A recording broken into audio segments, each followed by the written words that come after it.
about these stories that came out that you've got cancer and lung cancer, and then you were poisoned, and these matrix attacks? Yeah. So are you planting these stories? Are they making these things up? No. So the cancer thing is interesting because by Romanian law, every 30 days to extend the arrest, there has to be new information. They can't extend the arrest based on the previous information. So they put together all this garbage case and arrested me for 30 days.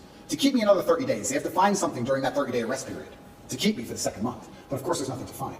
So when I was having medical scans in Dubai, a scar, a dark spot was identified on my lung. And I had follow-up tests booked for February.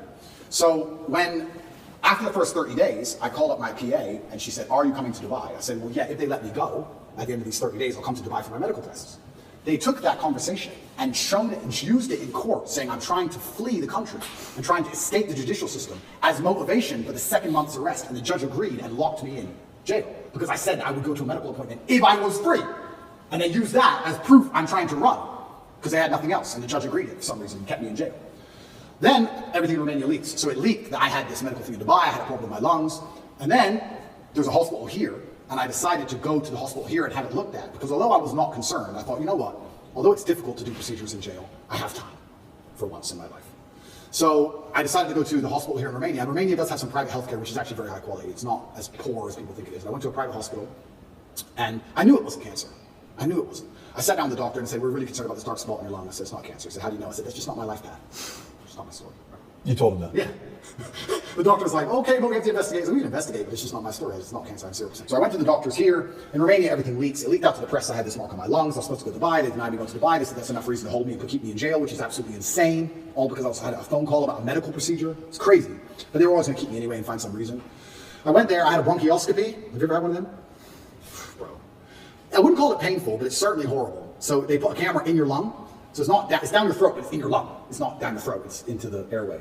So you're trying to vomit and you're trying to cough, and you can barely do either, and they're moving this camera around inside. It's extremely unpleasant. It sucks. I had it 3 years ago in Dallas for the whole allergy thing. Did you have a bronchioscopy? Yeah, they have to knock you out. It's terrible. Yeah. You've had the same procedure. Absolutely. Were you awake or asleep? No, they gave me anesthesia, so I was asleep. Oh, bro, here, What were you? I was awake. Yeah. Wide awake. Yeah. I was wide awake. Sounds exciting. Yeah. They gave me this, they tried to numb your throat a bit, and then they gave it to me, and the doctors all around me. It's kind of interesting because when something is in your mouth and you're choking, you want to grab it, right? So you're on a chair, and you're like tied to the chair, so you can't move your hands. So you're like tied to the chair and you're like this, and they put this thing down your throat, this camera, and you're trying to vomit and you're trying to cough, but they can't move the camera when you're coughing.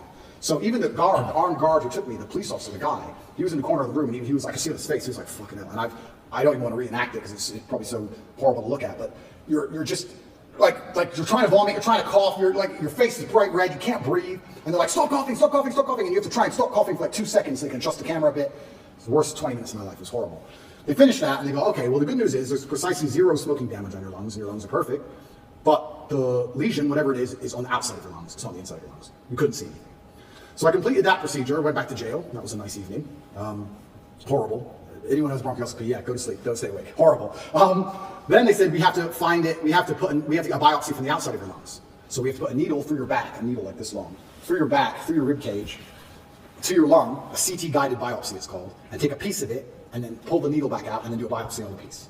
Now, they're like, "This is an operation, do you want to have it while you're in jail?" Because the bronchioscopy wasn't much to recover from. I had a really sore throat, whatever. But this is an operation, do you want to have it while you're in jail? And I was like, "Well, why not? I'm in jail, I have time. I can't recover, but I have time." So I went for my CT guided biopsy, they put you on your front, they show you the needle, it's like this long, and then they stick it in you, and then they scan you with the biopsy, and they try and see where the mark is, and they adjust the needle, and they scan it. It's like 30 minutes of them shoving this needle in you, trying to get to the right point. And eventually they did the biopsy, and they said, "Yeah, it's benign. It's some lesion I might have had from when I had pneumonia when I was a kid or something. It's benign." As I told you, I knew that cancer wasn't my life path. I knew it wasn't, but obviously rumors spread like wildfire. Wildfire. Everybody in the States. Especially because I smoke all the time. Right. But it was actually very refreshing to hear I have 0 smoking damage in my life.